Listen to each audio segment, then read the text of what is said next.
Good evening.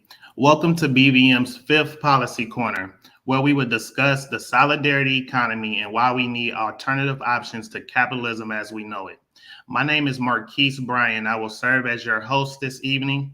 As the economic policy coordinator for the Black Voter Matter Fund, I had the pleasure to work with the amazing folks that you will be hearing from tonight, who will be sharing their insights and perspectives on the following theme.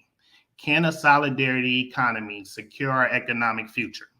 At Black Voters Matter, we believe to build power, Black people need access to real capital and resources. We need to start discussing economic models that not only build wealth for individuals, but build wealth for our communities as a whole. Tonight's conversation in our Solidarity Economy Initiative, which we launched this year to make collective wealth building a real reality in our communities, are just small steps towards building wealth for Black people and ultimately all people who live in this country. First, let's define what a solidarity economy is and the different elements that it consists of. A solidarity economy is an economic system that prioritizes people, the planet, and spreads wealth amongst the many and not the few. Next slide. Other elements of the solidarity economy could be characterized as economic alternatives, such as cooperatives, social investment funds, participatory budgeting, local currencies, and public banking. Taken together, they offer stepping stones towards a new way of organizing our economy that is being called the solidarity economy. Next slide. Just to give a quick few definitions. Cooperatives are people-centered enterprises owned and controlled by the people themselves. Social investment funds pulls together capital from various sources and invests in social sector organizations and projects. Participatory budgeting is when ordinary citizens have a say-so in a municipal budget or a public budget in allocating resources to projects that they feel is important. Next slide. Local currencies. Local currencies are tokens of exchange, i.e. dollars that can be spent in a specific geography at participating organizations. And public banking. Public banking is banking that operates in the public interest through institutions that are truly ran by the people or by their representatives. Now, before we get into our panel and our partner organizations, we're going to start with a quick film, a short film that was produced by Twin Cities PBS that highlights the efforts of our ancestors in building cooperative and building collective wealth in this country. So let's get into the video. It was so powerful.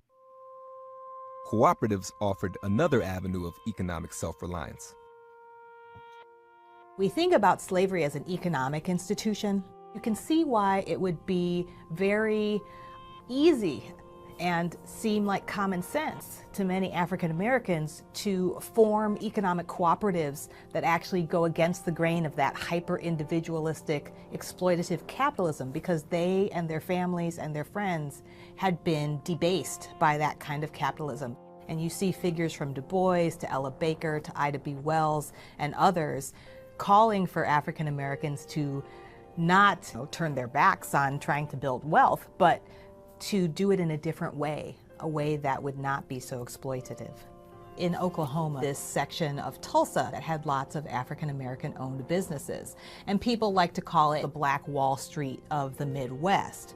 Well, Wall Street has this connotation of hyper-capitalism, making money, getting a good return on your investment.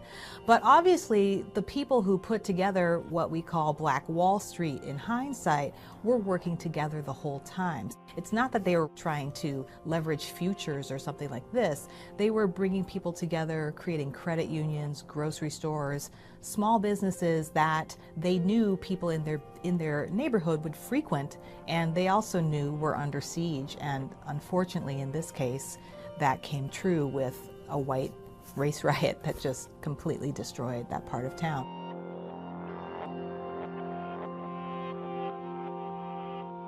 Many people have started to talk again about the history of the Southern Tenant Farmers Union, which brought sharecroppers together to pool their resources and try to get better ways of selling their crops and getting fair prices, as well as fair rent on the lands that they worked. So these spaces we usually think of as places where people are just hiding and scared and waiting for the civil rights movement decades from now to happen. But actually, if we look at this history very closely, we can see people across the country banding together and trying to make a better life by using these cooperative entities to leverage the power of the group. The strong history of African American labor unions offers yet another example of effectively engaging in economic systems. People know what a union is in terms of laborers negotiating with management. However, the Brotherhood of Sleeping Car Porters, which is one of the most important labor organizations founded by African Americans, also had a ladies' auxiliary.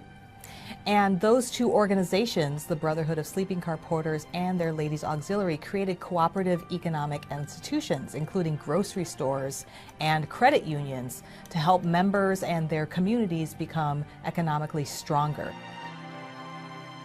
We don't want to romanticize the kind of self-reliance efforts that occurred during the Jim Crow or slavery past. People making pretty bold statements about how Jim Crow helped keep Black people together. I think that's a very dangerous path to go down. However, I think it is important for us to relearn or learn for the first time a lot of the stories of African American community cooperative.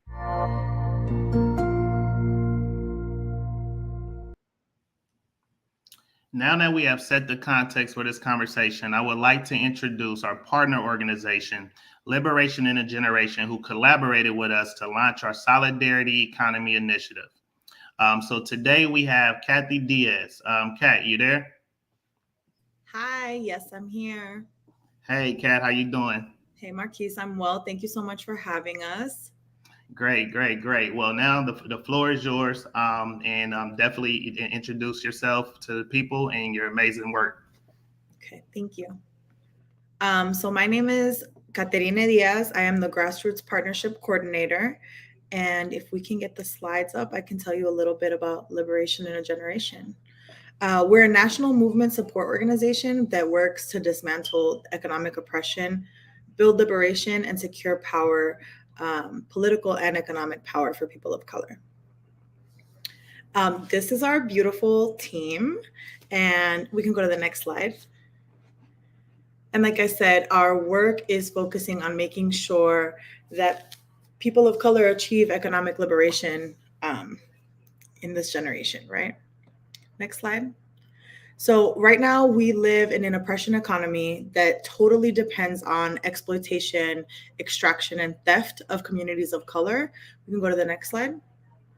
And we believe that we can have a liberation economy where our people have a greater quality of life, where political and economic power is something that is natural. We also have access to it. It's not just for some people, but it is for our people as well.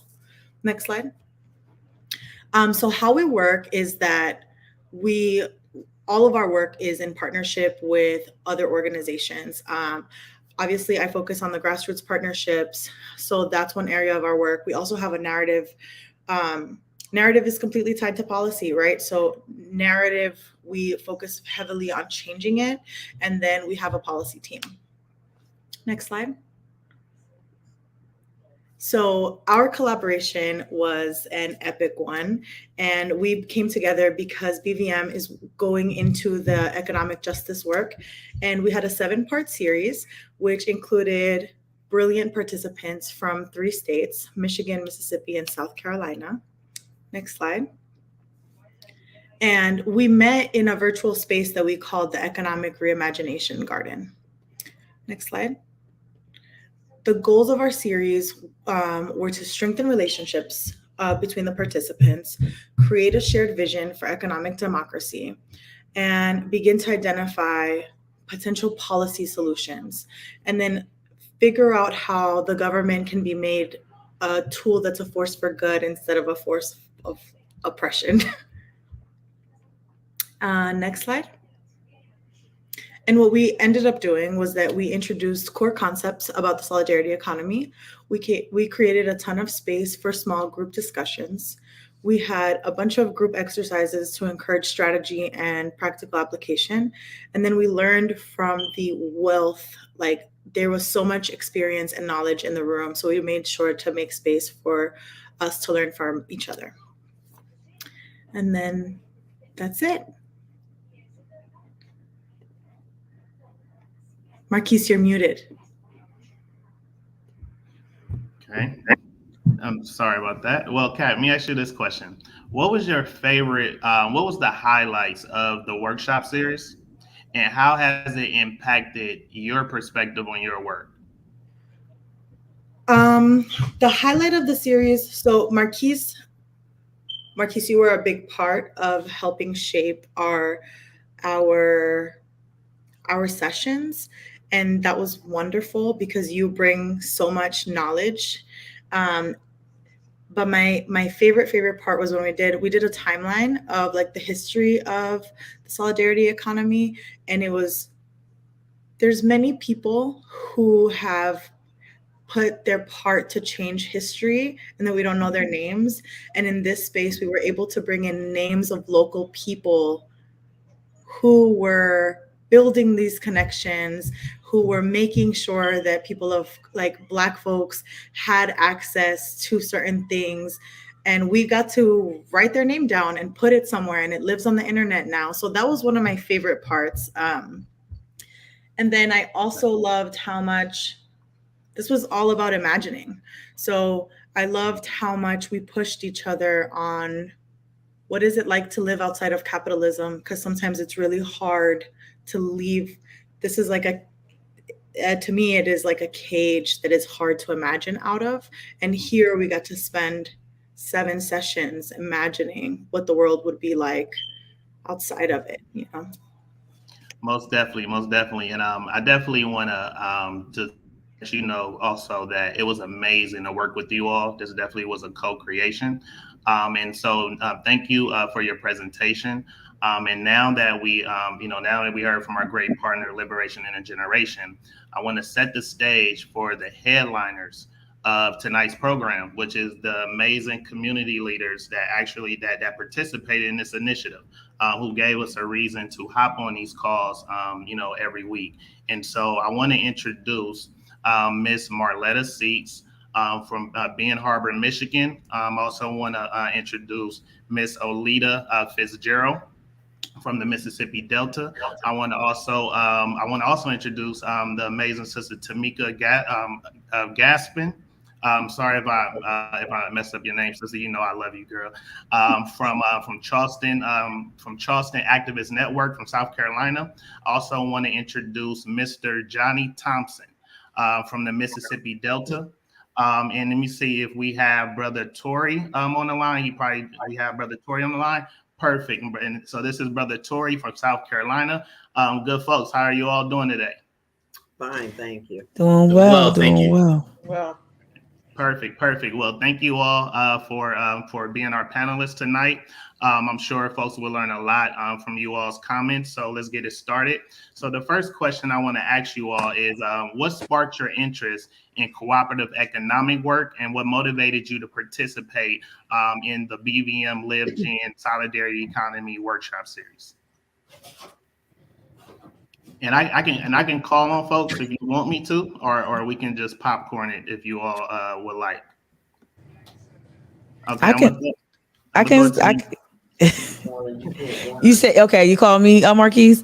Yeah, cool. Yeah, I think this was a unique opportunity to really not just learn more about reimagining other economies, but also participating in this cohort of folks exposed me to work in other regions, and it really strengthened my resolve to continue this work, to reimagine or even to reconnect our communities to our history, because I learned this through my participation, that this work has a long, extensive history in Black communities, not just in the Black Belt, but throughout the country in places like Michigan as well. So for me, that was really a great takeaway for me.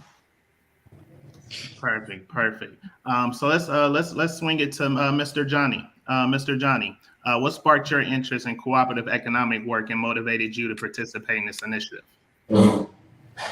Well, thanks, Marquise, for pulling us back together. But what sparked my interest is that I guess I would say that I'm pretty much a destiny type person and believe in destiny. And where I am today is, of course, I think it's destiny.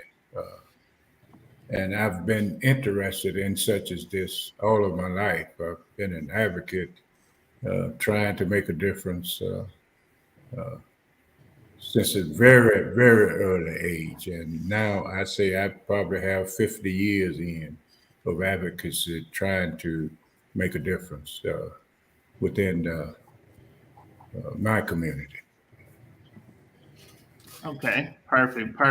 So I want to swing it to Miss Olita.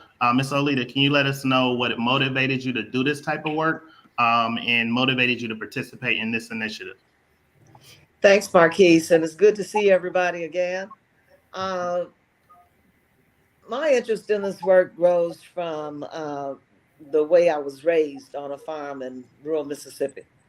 And as we entered the year 2000, there were a group of Black women who came together to talk about our work over the course of the last 50 years almost in communities and on policy work, trying to ensure that people had access to resources so they could live lives worthy of human dignity. We grew up and lived and worked in rural areas of the Black Belt in Alabama and Georgia and the Delta of Mississippi. And in those areas after globalization, we saw a wholesale kind of withdrawal of manufacturing jobs and jobs that had been extractive but were jobs nonetheless. And people left without a way to make a living for themselves. So we went back to our history and started talking about cooperative development and engaging particularly Black women in these communities to look at the assets they had and see if you could turn them into a way for self-determination. So it's steeped in history, but it's being carried out today because we don't have very many choices. We're going to have to make a way for our communities and ourselves, whether anybody comes to save us or not.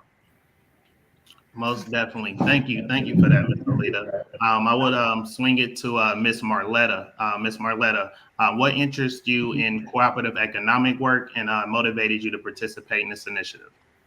One of the first things was definitely by invitation from the Michigan Black Voters Matter. Interested me in because of all that they do in coordination with our organization. And then it's always family history, because my family, survived slavery, so survived the Black Wall Street, survived a lot of things, and family in the NAACP. But our northern fight, and we've lost manufacturing because there was a flight from the south to the north. Well, all of those manufacturing companies in a predominantly Black areas where I live, they're gone. So when we talk about thriving communities, we don't see that. We're back to where the government is controlling the income. We're back to 3,500 people living in homes that are undesirable and still dependent on the government. So my interest in participating, and when I began to participate, what I did see was something that was really purpose driven.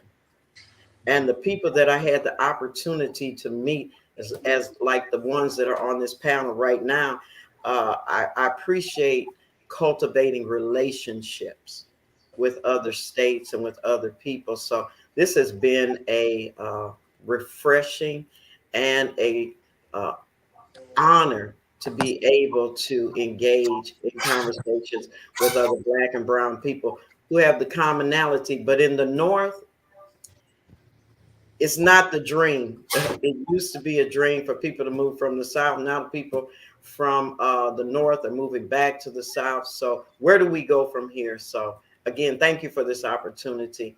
And I look forward to what the future holds with this effort. Amazing. Thank you, Miss Marletta. I want to swing it to Brother Tory. Brother Tory, what drove your interest in cooperative economic work and inspired you to do this, to participate in this initiative? Sure, thank you, and it's good to be here with everybody. I believe, for me, it's growing up here in South Carolina, in the deep South, and experiencing the vestiges of Jim Crow and of the good old boy systems here, and then going away and education and pursuit of vocation, but then returning and seeing that in all of the other places I've lived in up north, you see progress, you see people engaged, you see advocacy, and then you return home. And for the most part in my local rural areas, it seems like it's a time warp back to when I was growing up. And people living without hope, and not feeling like the system will ever work for them. But then getting a chance to work with different communities and realizing that, there were some people doing work in silos and communities. And so helping people to see that if we were actually to come together and begin to unify around issues and around advocacy, that we can actually move the needle and get some wins. And so that's what sparked me to engage in this work. And then working in this cohort, we were on the ground doing some advocacy work, and Black Voters Matters came to our community center, and we met Cole, but we left that initial meeting having created a bond and was invited to this process. And I'm ever grateful for that. So thank you all for what you do too. Perfect. So I do want to introduce, thank you for that, Brother Tory. I do want to introduce Brother Cliff. So Brother Cliff will be joining us, so I'm excited about that. And so while he's logging in, I want to ask this question to everyone on the panel. Can you please, state your organization, let us know the work that you do, and then let us know how this workshop series has impacted your perspective on your work. And we can swing it back to Sister Mika. Cool. Yeah. Thank you for offering this opportunity. Well, quite concisely, I'm a content creator here in Charleston, South Carolina. What I'm trying to do is reanimate Black media and bring a more, a more modernized spin to it. So bring it to digital platforms. So I'm a content creator. I live stream a daily talk show 8 a.m. each morning. And while that might not feel or appear like activist work, it quite literally is. And I'm following in the tradition of an Ida B. Wells, of a P.D. Green, of an Afro Citizen. You can name any historically Black publication. But I'm trying to advance an activist message, whether it be economic, whether it be something along the lines of social reform, but do that and engage voices, a myriad of voices across race, across communities, and wherever I can find people to have these conversations that help bring about change. And also what I like to do is highlight people who are doing amazing work, whether it's academic, whether it's something around organizing. I like to have those conversations, and hopefully what I'm able to do is to heighten the level of discourse around things like economics every day. So that's what I do concisely. You can find me on Twitch, and that's why I put my name as such below me. So you can find my content every morning, 8 a.m. Eastern Standard Time on Twitch, and you can join the fun. Join the fun. Tap in with Sister Mika. She's doing some great work in South Carolina. I want to swing it to Miss Olita.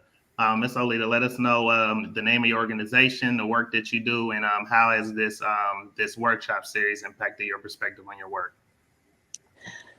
Yes, Marquise. I'm sitting under two hats. actually. I served for the last 28 years as the regional director for the Children's Defense Fund, a child advocacy policy organization based in Washington, D.C. Through that work and through, as I said earlier, connections with Black women over the course of my career in the South, in the year 2000, we formed something called the Southern Rural Black Women's Initiative for Economic and Social Justice. And we have been organizing in the Black Belt of Alabama and the Delta and Alabama, Georgia, and Delta, Mississippi since then. We have a network of over 2,500 Black women and young women. We are engaged in an intergenerational focus on youth leadership development, learning from and working alongside elders in those communities. And we have, in addition to the youth leadership work and the advocacy and public policy work, the third leg of that work is on asset and finance development. And the focus, as we said earlier, was driven by the fact that people had no way to make a living in these rural communities. And all of the social services, all of the public policy work we were doing was falling not down to where people needed it because of those requirements, mostly that women, heads of household, had to be attached to the workforce. So you're darned if you do and darned if you don't. There was no, in these regions of the states, state economic development agencies don't focus on those regions at all. Companies don't want to come there. So there's nothing left to do but to try to figure out your own self-determination. So from those conversations and the work with those women, what grew out of that are two models that we are advancing. One is around development of food systems. And that engages a group of Black women farmers who form their own cooperative, though in Mississippi you can't call it cooperative, called AAL, but it's Black women farmers that are farming together and selling fresh produce. Tying that to a commercial kitchen food hub that is situated in Clarksdale, Mississippi. We are looking at how to build that out and building that out as a food hub that that can go on and people can make a living from or increase their incomes from. The second piece of work is something called Southern Journeys, where Black women knew how to sew. These areas, we in areas where you got farmland, you know people can farm. And there were also areas that were steeped in textile industry. Extractive as it was, there are women with skills. So they formed their own LLC called Southern Journeys, and they are sewing together. And we just provide the back office backup, the technical assistance, fundraising activities, so they can get trained, and they have an excellent product. So both of those are areas and work, and that work is also informed by work that's going on in Southwest Georgia with Shirley Sherrod, who has her organization is doing yeoman's work in that region around cooperative and land development activities.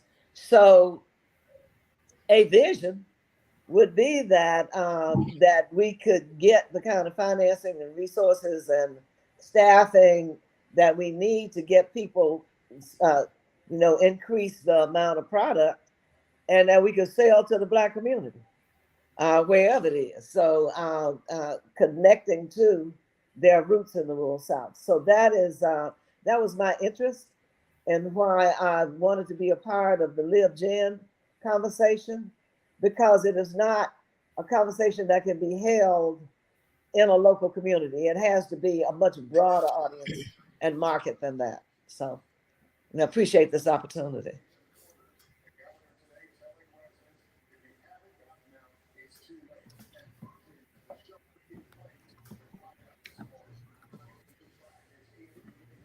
No, we appreciate you. I guess my connection is a little shaky, but we appreciate you, Miss Olita. And I want to swing it to Mr. Johnny. Mr. Johnny, can you please let us know what's your organization, the great work that you do, and how did this Solidarity Economy Workshop Series impact your perspective on your work? Again, thanks, Marquise. I'm one of those two-hatters as well, or three-hatters, as leaders say. As mayor, I'm the mayor of the town of Glendora and have served in that capacity since 1982. And I'm also the executive director of Glendora Economic and Community Development Corporation, which was created to assist the town of Glendora when African Americans began to take on the political realm of this community.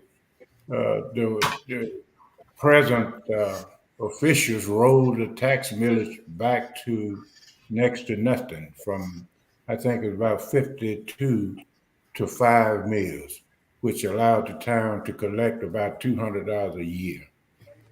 So they clearly intended for it to be turned back into the cotton field. At that time, we decided that we would try to do something different, and we created also in 1982 the Glendora Economic and Community Development Corporation, which was created to assist the town in bringing us back to where we once were when the other administration was running the town. But as a result of creating the nonprofit, it did give us an opportunity to get a better hold on where we was trying to move the community to, which was at that time 200% poverty, very, very low wealth, no jobs, no education. It was just a terrible situation. And my advocacy as mayor was a terrible fight as well, because I had become the second mayor, and the first one did nothing. The state of Mississippi rolled a tax millage back to 10% of what you collected the previous year, which allowed us to collect $220 the second year. So we was just headed out. And once we created the nonprofit, it did give us an opportunity to change the direction that we was going. Therefore, that's about the size of it, and we worked very, very hard to change the condition in our community, which pretty much was sharecropping. Myself, I was working a juke joint, trying to make ends meet with my parents at a very early age. So this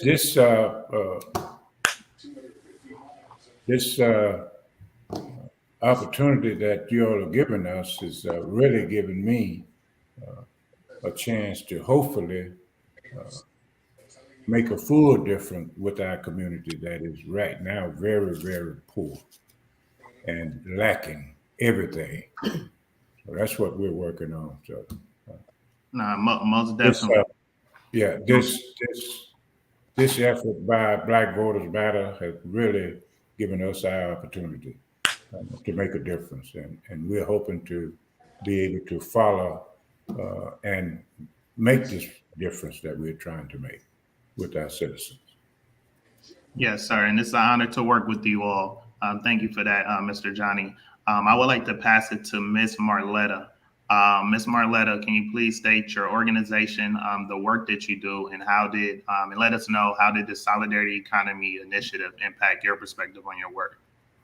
Yes, the name of the program, I work for Abundant Life Ministries, and the name of our program, one of the programs is called Fresh Start. One of the things that we do is we deal with social justice. We've been in the jail for at least 13 years. We were the first program to offer services to the inmates. and because there was an increase in incarceration, especially among the women. And we started a women and a men's program. And one of the things that we talk about is we deal with the tools that are necessary to be productive. We're teaching them not how to react, but how to respond. So we've dealt with thousands of women and men, and we've lost quite a few to the opiate overdose over the past 13 years. But we're just in the community. If there's a shooting, we're there. If there's a need for feeding, we've been feeding the community for over 20 years. If there's a need for participating in the water distribution, we are working now with water distribution, water filters. We're working with eliminating excessive waste in the water distribution. So I think wherever we're socially needed, I think that's where we just fit in based on economics. We've also worked in the juvenile center for years. We're working with the Boys and Girls Club. We work with different universities. We've received an Academy Award from DePaul University out of Chicago for some filming that we did concerning understanding people that are incarcerated, not just understanding the crime. We understand if you do the crime, you do the time, but do you really understand the person? So we've received Academy Award for that. We're also working since I participated in the forum, we're bringing what we have in Michigan is Cooley Law School and the University of Michigan attorneys to come into the jail, teach people what the law actually says, not what you interpret. We're also going into the high schools, and we're going to have open discussion with young people so that they really understand not just what the law is, but what their rights are and how to respect the law so that they can get, so they can get what what is determined out of the law. It's just not that you stop me, but what else is included in you stopping me. So how do I frame a conversation with a police officer to help protect me? And so I have been honored, and it has expanded my horizon since I participated, because again, we were in a box. We were comfortable in doing what we've been doing for years. We have an excellent reputation in getting what we want and what we need for clients, but now it's going beyond what we've been doing and more so getting to the youth. So now we're in the Boys and Girls Club. We're training the Boys and Girls Club, and we're bringing attorneys so that they know, and they're Black and brown attorneys, and they're also Caucasian attorneys that are going to teach the law to young people, and hopefully we deter some of what's happening in our community. Great. Thank you, Ms. Marletta. The next person I would like to answer this question would be Brother Tory.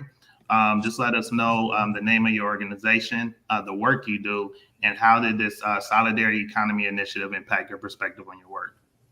Sure.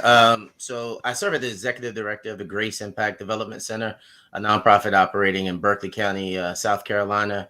And we focus on affordable housing, workforce development, health, and education.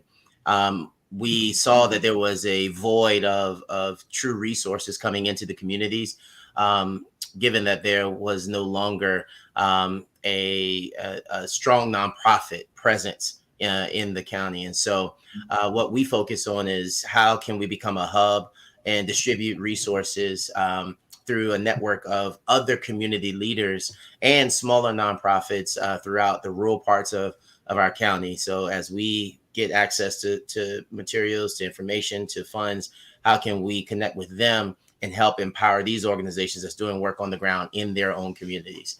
And so that's been what we've been working to build and develop. Participating in this series of workshops has helped us expose us to other areas that can be incorporated in the work that we do when we think about cooperative economics. And also, it was inspiring just to see, that was the biggest lift for us, is to see that there are other people just as engaged, just as tired, just as stretched, just as underpaid, doing the work from their heart in their particular areas. And that was very inspiring. Perfect. So as you all can see, we have some very passionate folks on this call that participate in this initiative, and they're doing some great work in their cities. Before we move forward, I would like to introduce our fearless co-founder of Black Voters Matter Fund, Mr. Cliff Albright, to join us. Hey, Cliff, how you doing?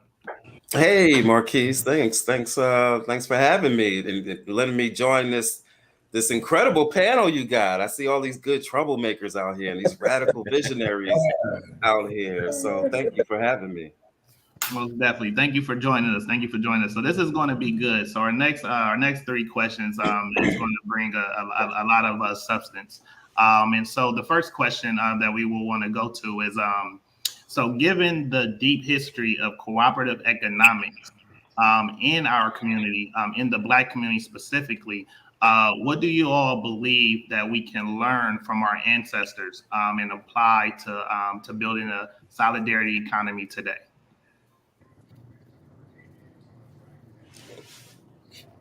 So I guess I'll go ahead and do that jump ball real quick. I love this question, and in preparing for this panel, I really sat with this, and there were 2 figures that came to mind for me specifically. One being W.E.B. Du Bois, and the other being Bell Hooks.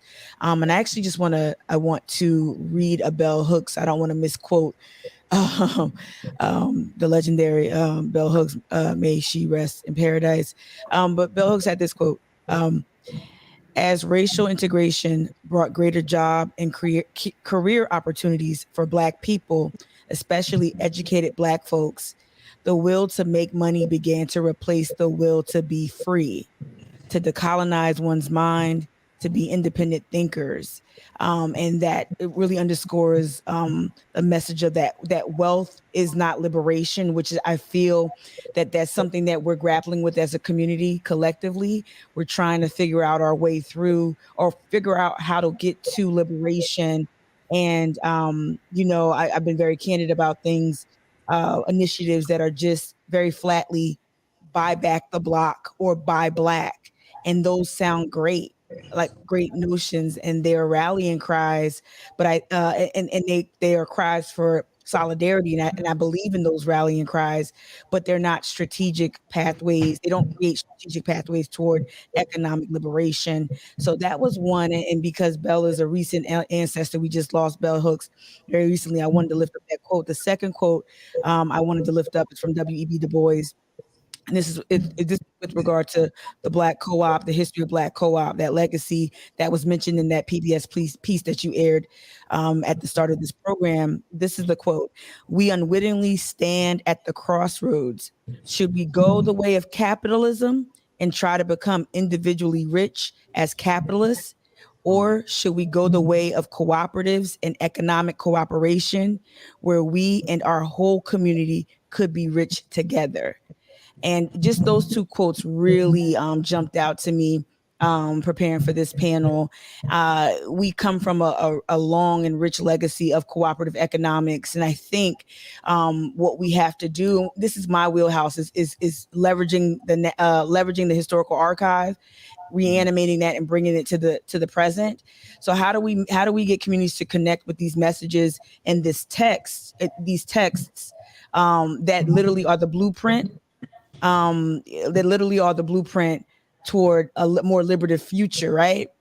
And how do we also not reposition, but how do we represent history and make sure it's not sanitized, so that we can learn these rich economic lessons? Like for instance, Martin Luther King is often sanitized, right? There are books dedicated to how he's been, I think Cornell West said he was been Santa Clausified or something like that. He's been turned into like a Black Santa Claus that just comes and just delivered us to freedom. But like even the March on Washington has been sanitized. It's not the March on Washington, it's the March on Washington for jobs and freedom. And so the economic messaging was what was washed away from that. And we also know toward the end of MLK's life, you know, his message was very economic. It was not, and he was not a capitalist. So I think leveraging history and reconnecting people with these thinkers, with these innovators, with these, you know, these amazing minds who literally created a blueprint toward economic freedom. And we're calling it a solidarity economy. But they're literally people who have lived this reality and tried to bring it into fruition. And I think we can do that. So our ancestors are our guiding lights. Yeah. And Marquise, let me add on to that, because I was actually thinking about Dr. King, and when he became a very real threat was when he started talking about capitalism, and when he started getting engaged in worker strikes and things like that, with the power of the voice and the connection to the people that he had, and also bring back my history, though I was young during the civil rights movement in Mississippi.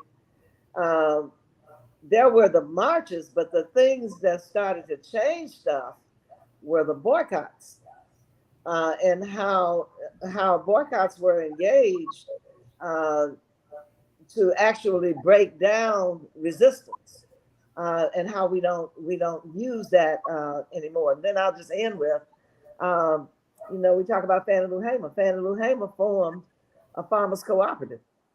When she was, you know, she had a farm in the local community.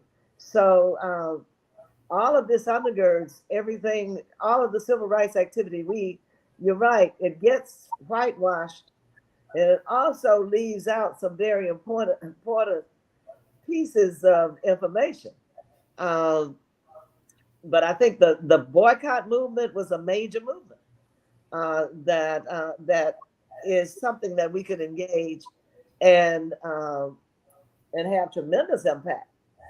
I think so. I just wanted. I was thinking about Dr. King before you started talking, so I just wanted to appreciate that. No, perfect. Marquise, Yeah. this is Marletta.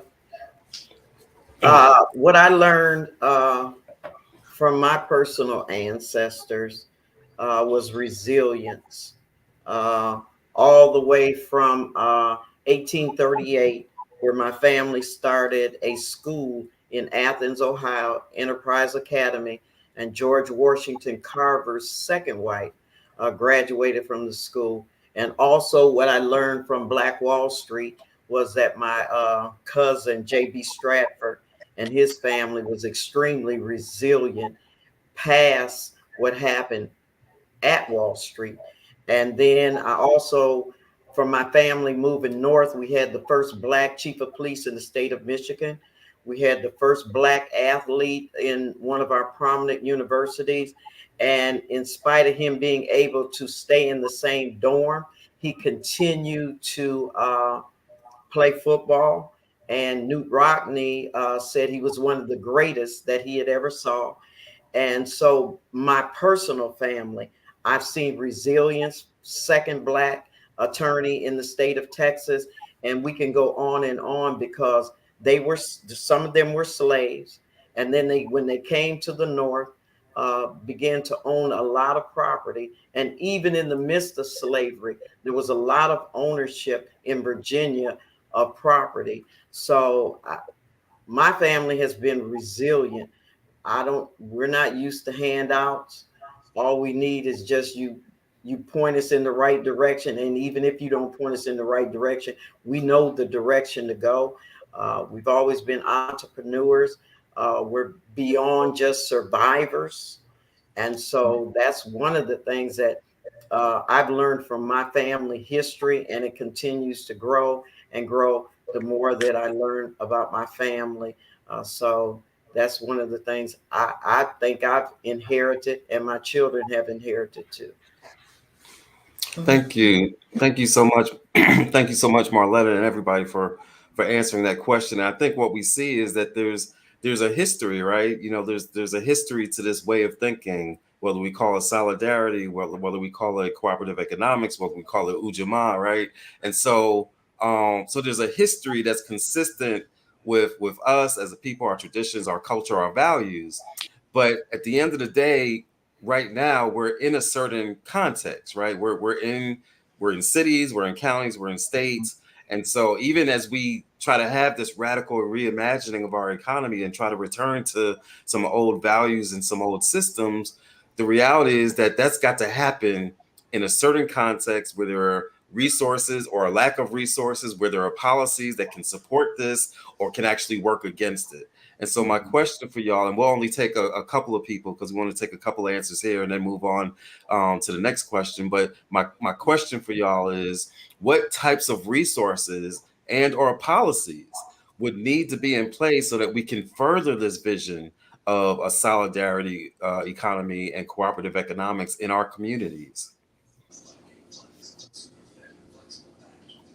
Well, I think you have, sure. I Yep. think there are a couple things. I think looking at the experiences that we have, there was, even though there wasn't a monolith when we look at the history, there was more consensus around the nature of the issue, right? The major issue and the other issues that stem from that.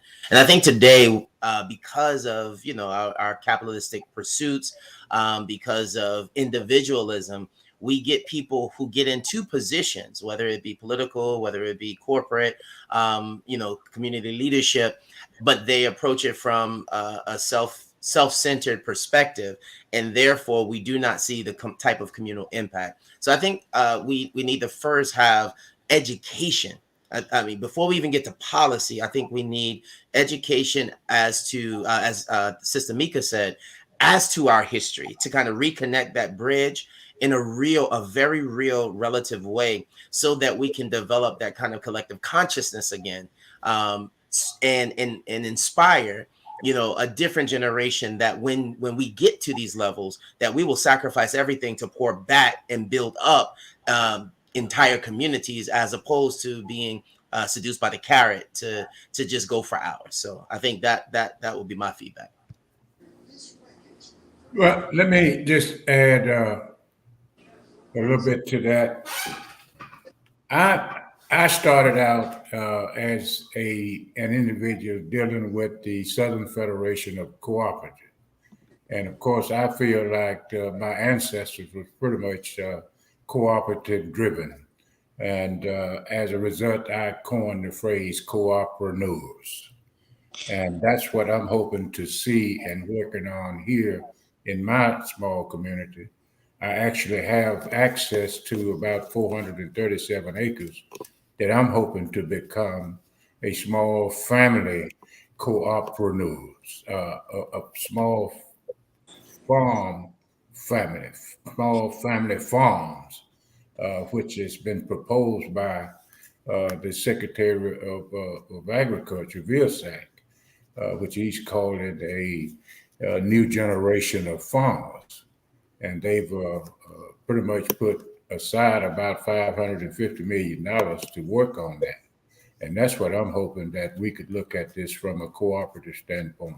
And that's what I've been working on pretty much my 50 years of advocacy, dealing with housing, trying to get our education up to par. So that's pretty much here. Cliff, I'd like to add to that something that Mayor Thomas and a number of us and policy leaders in the Delta have been working on also in Alabama and Georgia, rural areas. This opportunity around broadband, and Johnny B's talked about opportunity around this climate justice work, the climate clean, the green economy, whatever we want to call it. But on this broadband thing, there is a policy in place that says that there has to be equity in the workforce and in the creation of spending all of these billions of dollars that are out here across the country for broadband. What we don't have is the wherewithal to get people ready to do that. And the general workforce development dollars that are in states are not being put to that use. They're not going to be put to that use because they have nothing vested They don't have any investment in that. But there are Black folks that could be getting positioned now, and we have to work it from the other end as well to say states are going to have to do this. Let us see your equity plan. Let us, now that you got a Biden administration, let's make sure that this is being met. But it's there, but there's not the capacity within a state to get people prepared to do that. There are CDFIs that could probably invest in it, but in order to just get in there, and Johnny talks about this all the time. The other thing is the amount of money that these states put out, especially in the South, to bring a factory or company into the state is ridiculous, and how that money could be spent to create these alternative community economic development models that we talk about. The amount of money Mississippi gave to Nissan to first come here and then to write off the taxes, the same would be true for any one of these automobile companies in the South. So we need access at those dollars, just like they get them. Thank you so much. Our last question, kind of relates to what the impacts of having a solidarity economy could possibly be, particularly in regards to civic engagement. Just by way of background, you got all these notions, you got professors on colleges that talk about like the relationship between capitalism and democracy, right? And you got some that say, oh, you gotta have capitalism if you gotta have a middle class, if you're gonna have a real democracy. And then you got people that have different notions, and the relationship between certain types of economic systems and authoritarianism or fascism, right? And so we know that there's relationships between the type of economic systems that we have and the type of political systems that we have, and the ways that people engage in those political systems. That's actually one of the reasons why we even wanted to pursue doing a reimagining economic program like what we did with you all. So with all that said, what do we think having a solidarity economy, what kind of impact could that have in our communities in terms of the way that our communities even participate in civic engagement? Yeah, I'd like to tackle that question, Cliff. One of the economic alternatives that were listed when Marquise did the intro included participatory budgeting, right? And so what that involves is that it pretty much puts power back in the hands of the people. But what people don't talk about when it comes to participatory budgeting is its impact on voter engagement and people showing up to vote. When you give people something to vote for, we just saw this with Kansas, right? With the hot button issue around Roe, we saw what happens when you put an initiative on, making it a referendum, and then give the people a choice to weigh in. You see the outcomes, and you see how many people show up to participate in their own democracy. Well, imagine that happening. Imagine that happening. With regard to where the funds that we need access to, that Ms. Olita alluded to, imagine what that would look like. I wanted to read something because the Brennan Center actually published an article fairly recently in August, and it talked about participatory budgeting and what it looked like in Greensboro, North Carolina. And I'm just going to quote a little bit. It's a short read. Greensboro conducted its first cycle as a pilot in 2015 after a multi-year advocacy campaign by local activists. Since then, 2 additional cycles of participatory budgeting have been completed. For every cycle, each of the city's 5 council districts receive $100,000 to allocate to projects, with a total of $200,000 in additional funding. Now, let me again emphasize that voter turnout piece. Total turnout for the first 2 cycles was around 1,200 voters each time, out of a city of a population of 280,000. So that's pretty low. But the figure jumped as they continue to engage the public with this practice.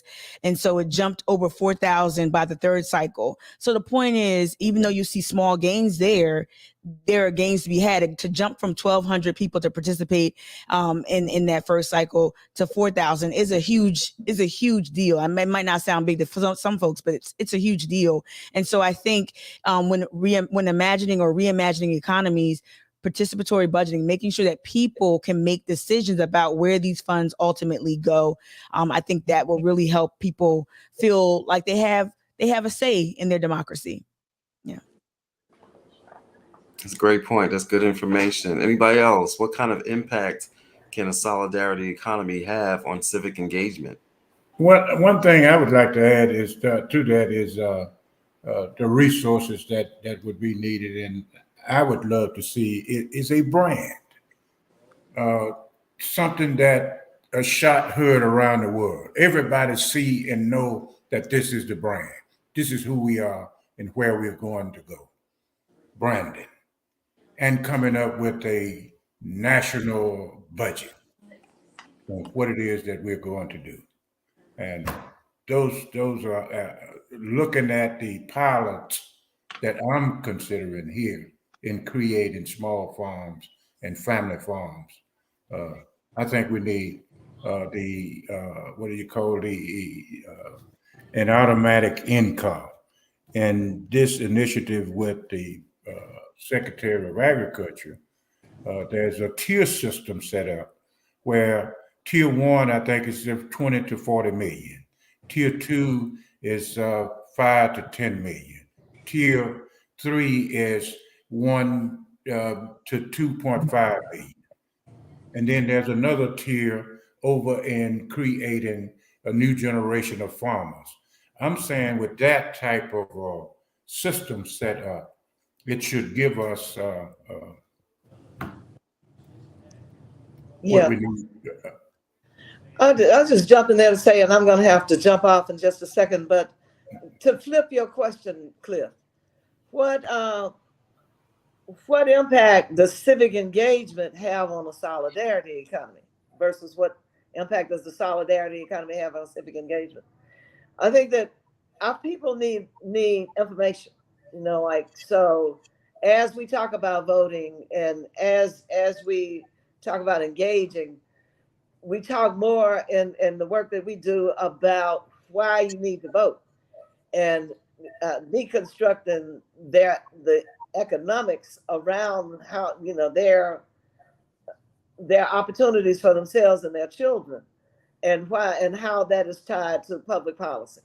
So I would say that if in the same way we started having conversations in our communities about how we get shafted in this economy, that it could lead to more civic engagement that leads to more civic engagement, I think. So as we get ready to close out, we're just going to go around real quick and once again allow everybody to give your org name. How can folks reach out to you? They've heard now about this great work that y'all are doing, right? How can folks reach out to you? How can folks support you? Don't be afraid to give a donation link, right? This is about that's part of the solidarity economy, right? And so we're just going to go around real quick. And we'll start with Marletta. Since you didn't answer that last question, we'll start with you and then go to Tori and work our way around. Okay, thank you, Cliff. I would like to eventually see federal, state, and local governments do line item budgets just for the Black and brown people. They do it for for the Native Americans and the different cultures. We're one of the only cultures that there is not line item budgets within government to help sustain our economy or even to jumpstart our economy. They'll give us stimulus dollars, they'll give us things like that, but it's just crumbs and not the cake. So I think this effort would help us to, again, put together the cake that we've earned and stop taking crumbs and then take back the leadership ability that we're creative, we're imaginative. We built this country and we're still building this country, but the solidarity coming together could help take back and create another economy for the young people that will precede us and that will sustain them through asset building and not need building.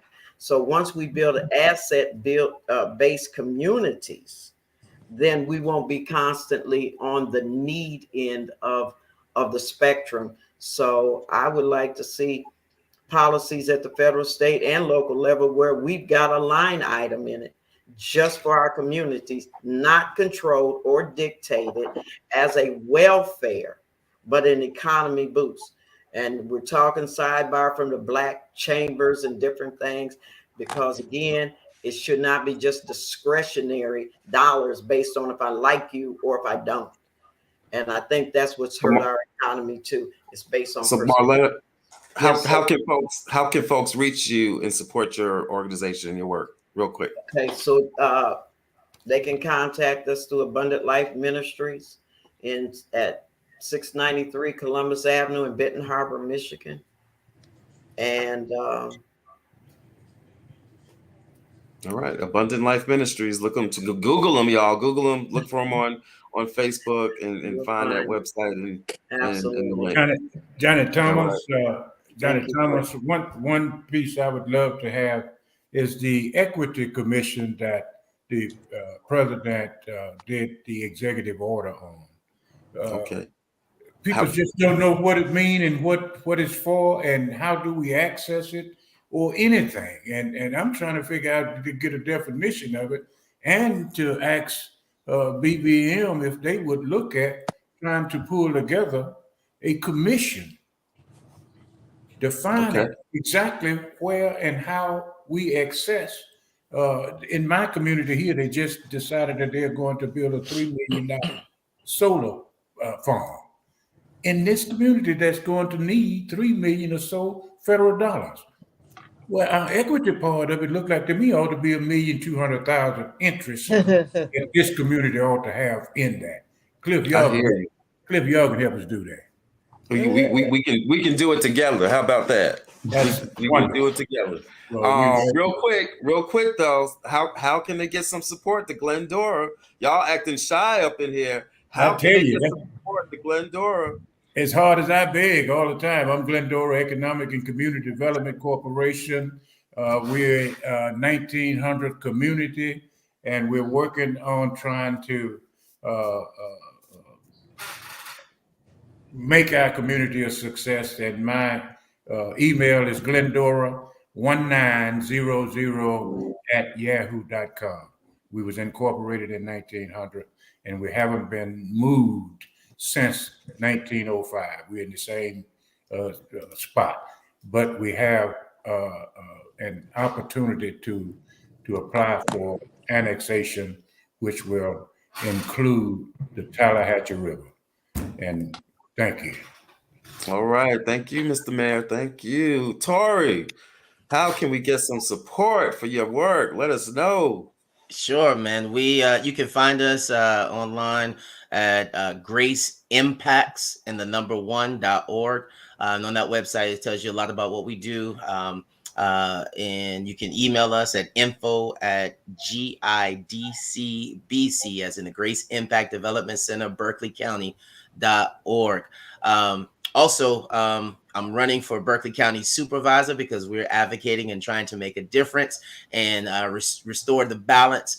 And so you can find more about that at betterberkeleycounty.com. Thank you so much for it. All right, Berkeley County, you heard the man. You heard the man. Let's let's stay in the neighborhood and go on over there to Mika. We know how to find you on Twitch because we see it right there. That's right. But how else can we reach you and get you some support for the amazing work that you're doing? Absolutely. I'm repping Charleston Activist Network. And when you hear network, think communication, think broadcast.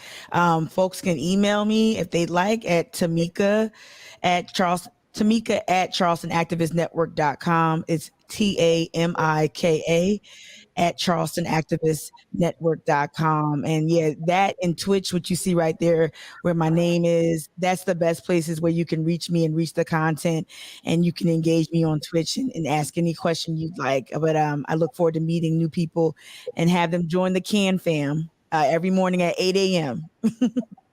Every morning at 8 a.m. You know where to find you. Thank you. And let's close it out. Miss Olita, how can we get some support for you and your work? Tell people just go to www.srbwi That is the Southern Rural Black Women's Initiative for Economic and Social Justice. And we are looking for friends and markets. Cliff, can I just add Glendora Economic and Community Development and the Emmett Till Historic and Intrepid Center that we hope will become a national park located here in the Mississippi Delta and in Glendora, Mississippi, which it will be, hopefully, our Nissan or Toyota plant in the Mississippi Delta, our history. And we're working on trying to put together a petition to petition the rest of the country in support of. All right. Put that petition together and we'll help get it on out there. Thank you. Thank you so much to all of you. Thank you for the amazing work that you do. Thank you for being a part of this panel. And thank you for everything that we're going to get done moving forward in the future together. So thank you all. We're excited. Thank you all who are in attendance, watching and listening and liking and sharing and all of that. Thank y'all. We did this reimagining, this revisiting, this solidarity economy revisioning program, as well as this discussion right here for a couple of reasons at Black Voters Matter. One is because we go around and you know what the name of the organization is. It's Black Voters Matter. And we talk about building power. We talk about elections. But one of the things we always say is that elections are just one way to build power. And what we know is that we've got to have right up there with that political power, we've got to have some economic power. So part of why we did this process was to be able to start really merging those two worlds, the political and the economic power. But the theme of this solidarity economy theme goes even deeper than just saying we got to be involved in economics, because you heard, I think it was Mika that read from Brother W.B. Du Bois, like, what kind of economy are we talking about? Are we just going to have a capitalist model where we essentially just replicate some of the same harms that have been done against our community? Or are we going to have a different vision? The same question, the same reimagining that we've got to do politically, right? We always say we don't want to just replace black faces, replace white faces with black faces and have the same oppressive political systems. The same thing applies to our economics. We can't just get some black entrepreneurs, and I love what you said, Mayor, co-oppreneurs, right? We can't just replace white capitalists with black capitalists and have the same process of weakening our communities economically and having economic injustice, right? We don't need to replace one tenant sharecropper landowner with another one that just looks like us, right? And so part of why we wanted to have this discussion around the solidarity economy is to have that reimagining of what does a truly just economic system look like. And the sad part is most of us can't imagine it because we've never seen it. Most of us have been taught for so long that the way that the US does its economy is the only way that it can be. The way that Europe does its economies is the only way that it can be. And we've never seen healthy examples of solidarity economy. But we've got those examples, as many people have said here, right in our own history, right? And so that's the discussion that we want to have. How can we reimagine the economy, but not have to reimagine it from scratch, because it's a part of our history, it's a part of our DNA, it's a part of our very culture. So that's what this discussion is about. This conversation tonight is just the beginning. This project that these groups went through is just the beginning. We want to broaden this discussion, and we want all of you involved in it that's watching and listening to this. If you want to get connected to this work in any way, text us. Text We Matter to 25225. Follow us on social media. Send us a message saying that you want a solidarity economy. Say that you want to be a co-oppreneur, like Mayor Thomas said, and we can expand this conversation, because at the end of the day, we all we got. And most importantly, we just want folks to know Black Voters Matter 365 days out of the year, and we won't black down. Thank you all for watching and listening. Can't stop, won't stop. Can't stop, won't stop. There you go. Can't stop, won't stop. Thank you. Thanks, Claire. Thanks, everybody. Thank you, everybody.